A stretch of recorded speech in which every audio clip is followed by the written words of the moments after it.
stage winner of the Tour de France, fam, avec Zwift for France.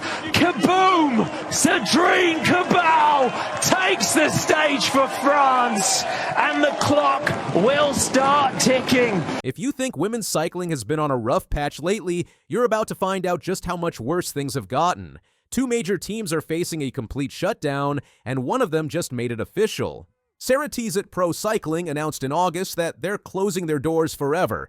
After 11 seasons of racing at the highest level, their final race was the Maryland Classic on September 6th. That's it. But this isn't just about one team disappearing. This is about a crisis that's hitting professional cycling hard, and women's cycling is taking the biggest hit. Let me break down exactly what's happening here, because the numbers tell a story that should worry every cycling fan. Ceratizit Pro Cycling wasn't some small team struggling to stay relevant. These guys were serious players. Over their 11 seasons, they racked up 65 road victories, 13 Women's World Tour wins, 16 Track World Championships, and 4 Olympic medals. More than 70 riders passed through their program, getting their shot at the big time. Just last year, Cedrine Cabal won a stage at the Tour de France Femme. This season, Daniek Hengeveld grabbed a stage win at the Tour Down Under. These weren't has-beens or never-weres.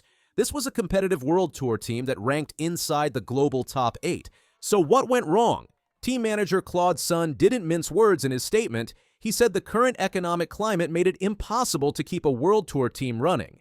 Despite months of searching for new sponsors, rising costs and tough conditions killed their chances.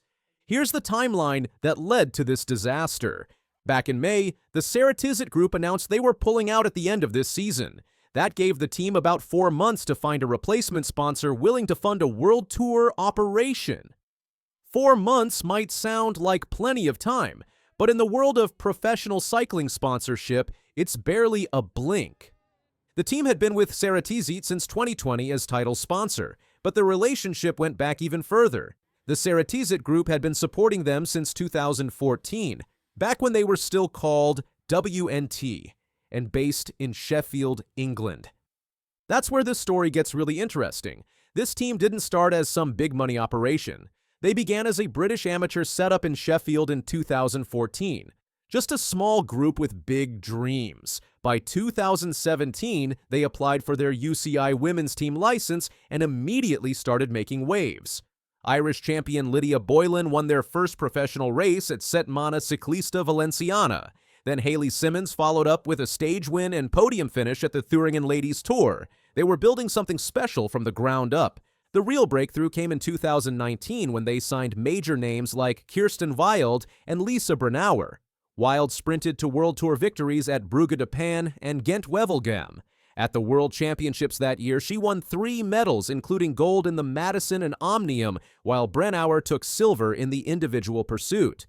These weren't just road racers either. They were one of the most versatile teams on the circuit, excelling on both road and track. They were also technical innovators, becoming one of the first teams to fully adopt disc brakes with rotor hydraulic systems. When Ceratizit took over naming rights in 2020, it seemed like the perfect partnership. The team's service course was already in Reude, Austria, right at Ceratizit's headquarters.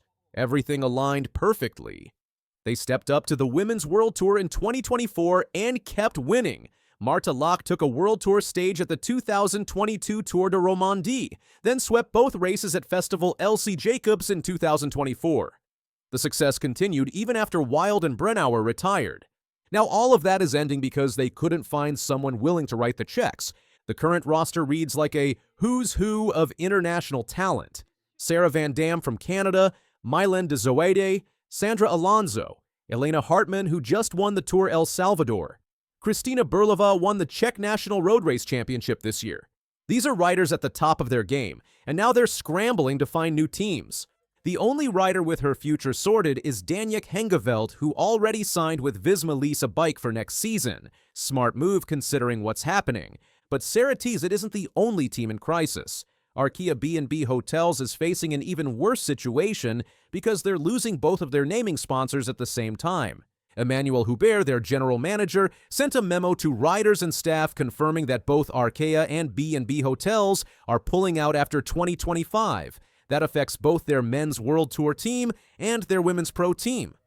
The men's team is in especially deep trouble.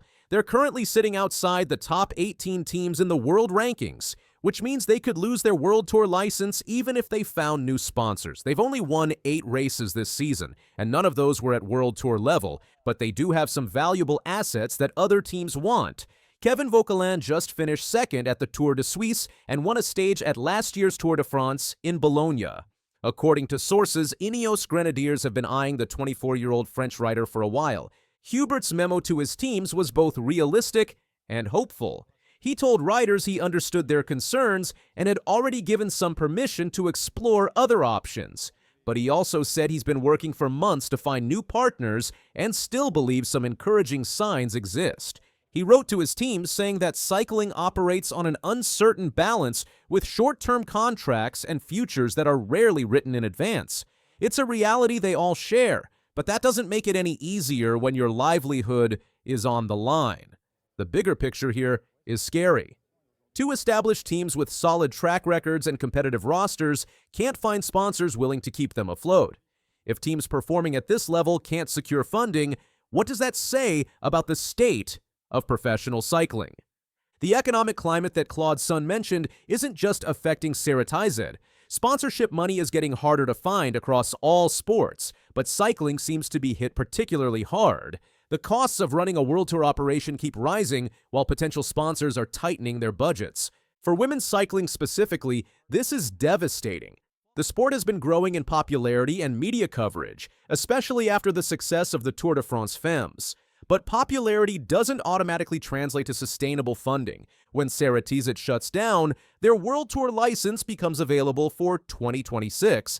That's because all World Tour licenses need renewal at the end of 2025 for the next 3-year period from 2026 to 2028. Some other team could potentially step up and grab that slot, but they'd need the financial backing to make it work. The timing couldn't be worse for the affected riders. Most team contracts and negotiations for 2026 are already well underway. Having 2 teams potentially disappearing creates a massive scramble in the transfer market. Some riders will land on their feet. Top performers like Vauquelin and Hengeveld have options. But what about the domestiques, the development riders, the support staff who make these teams function? Their futures are much less certain.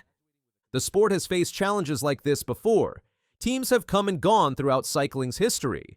But losing 2 teams at once, especially when one is a successful World Tour outfit, raises serious questions about the sustainability of the current model. For cycling fans, this means paying attention to where these talented riders end up. It means supporting the teams and sponsors who stick around when times get tough. And it means hoping that someone, somewhere, is working on better ways to fund professional cycling that don't leave entire teams and their riders hanging in the balance. The Maryland Classic on September 6th was the final chapter of a story that started with amateur dreams and reached professional heights, only to end because the numbers on a spreadsheet didn't add up. That's the reality of professional cycling in 2025. Success on the road doesn't guarantee survival off it.